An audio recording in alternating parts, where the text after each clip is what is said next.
की असा कोण कोण कोण आहे की ज्याला बाप शिक्षा करत नाही।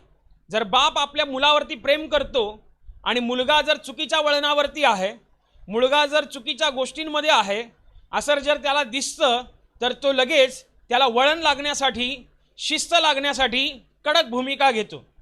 मग तो त्याला शिक्षा करील, शिस्त लावेल, काही गोष्टी त्याला देईल, काही गोष्टी त्याच्याकडनं काढून घेईल। हे आपण लहान असताना अनुभवलेलं आहे की आपल्याला वळण लागावं, ज्या वेळेला आपण लहान वयातीत असतो तेव्हा आपल्याला चांगलं वळण लागावं म्हणून बऱ्याच वेळेला फटके खाल्लेले असतात, आपण बऱ्याच वेळेला धपाटे खाल्लेले असतात, बऱ्याच वेळेला कुठलेलं पण असतं आपल्याला।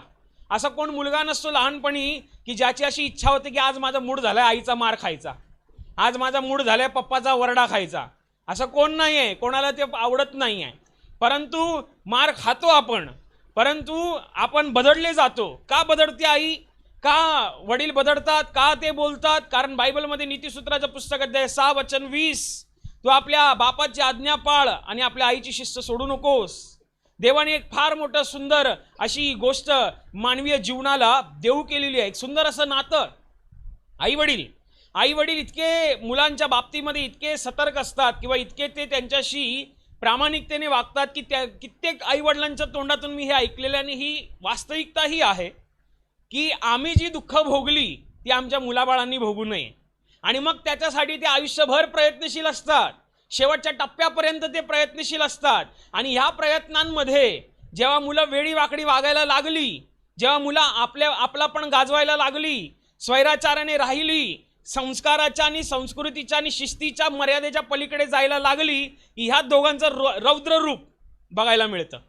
आणि मग कित्येक मुलांना असं वाटतं की आई वडिलांना आमची काय पडलेली नाही आहे, हे एकसारखं त्यांचंच तुंतुना वाजवतात, एकसारखं तेच बोलतात, काल पण तेच, आज पण तेच, वर्षानुवर्ष तेच। पण तुम्हाला हे माहिती नाही आहे की ते एक अशी भूमिका परमेश्वराने तुमच्या जीवनामध्ये लावून ठेवलेली आहे, ती एक देवाची योजना आहे। तुम्हाला माहिती आहे सगळ्यात मोठी देवाची योजना इथूनच सुरू होते की तुम्हाला आई वडील आहेत जे तुमच्या संस्कारासाठी काम करतात, तुमच्या शिस्तीसाठी काम करतात, अशासाठी की पुढे जाऊन समाजामध्ये तुम्ही एक चांगलं व्यक्तिमत्व व्हावं।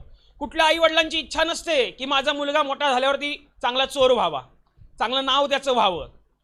कोणाला आई वडिलांना असं वाटत नाही की माझी मुलगी मोठी झाल्यावरती अशी वाया जावी, मग मला ती वाया गेलेली मला फार बरं वाटेल, अशा कुठल्याच आई वडिलांचं मन नसतं। ते लाखात 2 लाखात असे कोणतरी असे चित्रविचित्र असतील, त्यांचं मी नाही सांगत आहे, पण बहुतेकांश लोक जे आपल्या मुलांविषयी प्रामाणिक आहेत, जे मूल हे परमेश्वराकडून आलेली आपल्यासाठी उत्तम देणगी असं म्हणून कृपा आशीर्वाद म्हणून पाहतात आणि त्यांना शिस्त लागावी म्हणून जे सतत प्रयत्नशील असतात, त्या लोकांविषयी बायबल म्हणतंय जे अत्यंत लाड पुरवतात आणि मग त्यांना रेलचेल करतात आणि मग ती वाया जातात। मी त्यांच्यासाठी नाही बोलत आहे आणि बायबल त्यांच्यासाठी पण बायबल त्या लोकांसाठी बोलत नाही, बायबल त्या लोकांसाठी बोलतंय की जे खरंच आपल्या मुलांना चांगली शिस्त देण्याविषयी हे करतात। आणि मग अशी शिस्त लागत असताना आई वडिलांचा काही घरामध्ये आईचा दरारा असतो, तो एवढा दरारा असतो मुलं तर घाबरतातच,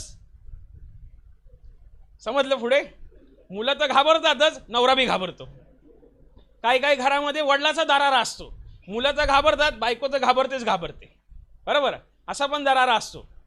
आणि मग जेव्हा तो दरारा असतो तेव्हा मग आपल्याला ती भीती असते, हे करायला नाही पाहिजे कारण हे वडिलांना आवडत नाही, हे करायला नाही पाहिजे, हे आईला आवडणार नाही। आणि मग ती शिस्त लागावी कुठल्याच आई वडिलांना नाही वाटत की माझा मुलगा मोठा झाल्यावरती अजून जरा चांगल्या इयत्तेत शिकल्यावरती मोठ्या चांगल्या लाखाच्या शिव्या द्याव्या, चांगल्या ब्रँडेड शिव्या द्याव्या, जे आजपर्यंत कोणीच देऊ शकत नाही, असं कोणालाच नाही वाटत। तर उलट तो सात्विक राहावा, उलट तो प्रामाणिक राहावा, लोकांशी सौम्यतेने वागावा, जसं मदत करणारा असावा, कोणाला अडीअडचणीला झालं तर ते मदत करणारा असावा। एक बाप आपल्या मुलाला जेव्हा हात पकडून घेऊन जातो, रस्त्याने चालत असतो, तेव्हा कोणीतरी मोटरसायकलवरून जात असताना कोणाची तरी टोपी हवेने उडते, बाप आपल्या मुलाला थांबवतो, मुलाला सांगतो तू इथेच थांब, आणि बाप धावत जाऊन त्या माणसाची ती हवेने उडलेली टोपी उचलतो, झाडतो आणि आपल्या वडिलांच्या आणि त्या गाडीवाल्याच्या हातात देतो। मुलगा काय करतो, मुलगा बघतो काय करायचंय, मदत करायचंय। तर आई वडील मुलांसाठी एक प्रेरणा असतात, एक आयडॉल आदर्श असतात, आणि मग त्याच्यामध्ये शिस्त